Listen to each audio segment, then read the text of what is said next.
Hello, Prep 3 students. I hope everything is okay. With you, teacher Marwa Shazly. Inshallah, today we're gonna study, yes, chapter 4 from your reader, Black Beauty by Anna Sewell. This video is part of our No Hello 3 series for Prep 3. Now, let's watch the cartoon movie of Black Beauty chapter 4.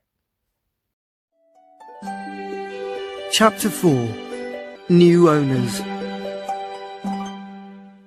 Earl Smythe's house at Earlshall Park was much bigger than Birtwick Park and more modern. The Earl's daughter, Lady Anne, liked to ride me around the park with her brother or cousins. I enjoyed these rides, which were sometimes with Ginger and sometimes with another young horse called Lizzie. I was a popular horse with Earl Smythe's wife, as well as his daughter, but Lady Smythe always used me to pull carriages. She liked the latest fashions, and one of these was for horses to use special reins. These kept the horses' heads high in the air all the time while they were pulling the carriages. "How wonderful they look!" the lady said when she saw Ginger and me with our heads held high. But the reins were very uncomfortable, and it was almost impossible to pull the carriage up a hill when you could not put your head down. "If they do not tighten the reins more, I will do what they ask me," said Ginger. "I can see that this is a good home and that they are good people, but if they tighten them any more, there will be trouble." I did not like these reins at all, but Ginger and I continued to work hard. But every day they tightened the reins a little more. One day we were both in a carriage together. The lady decided that she wanted the reins to hold our heads up even higher. I could see that Ginger was not happy. Before she could tighten the reins, Ginger began to kick so hard that she fell to the ground.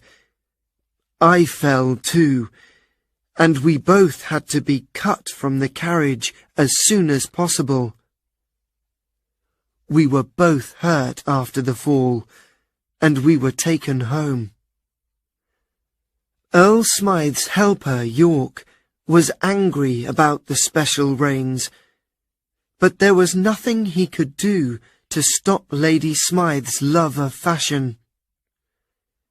He washed our wounds with hot water, and it took a long time before we recovered. Ginger and I were put in a field to recover, but my knees were badly damaged. We were not well enough to run as we used to do, but we spent a lot of time chatting. Then, one day, the Earl came to see us with York. "I spent good money on these horses," he said, "but if they cannot pull a carriage, we must sell them." "I know a man in Bath who needs a good horse," said York. "He looks after his horses well." "You should write to him, York," said the Earl. "We can still get good money for Black Beauty. I'm not so sure about Ginger." A week later, I was taken away from the field and said a quick goodbye to Ginger. I was taken in a train to the town of Bath. It was my first journey on a train, but the experience was not a bad one. My new owner lived in a small house in the town, and he had many horses. People could hire the horses for a day. This meant that many of them were not good drivers. I was a gentle horse, so my new owner often let bad drivers take me because he knew I would behave well. Some of these riders pulled the reins so hard that it hurt my mouth. Some did not use the reins at all, so that I did not know what to do. Others did not understand that a horse cannot work when it has a stone in its foot. One driver complained that he had hired a bad horse because I could not walk very fast. The stone in my foot was very painful, and it was very difficult for me to get home again. However, there were also good drivers in Bath. One of these liked me so much that he asked my owner if his friend could buy me, and soon I had another new owner. His name was Mr. Barry. He was a businessman who had little exercise, and his doctor advised him to ride a horse to keep him healthy. He had a helper called Filcher to look after me, and bought me the best food he could find. Filcher was good to me, and for a time I was happy. I did not know then that my life was not going to be happy for long. Filcher began to give me less food each week, and I became hungry. I had less energy and started to feel exhausted all the time. When Mr. Barry visited a farmer friend in the country, the friend said, "Your horse does not look the same. Has it been ill?"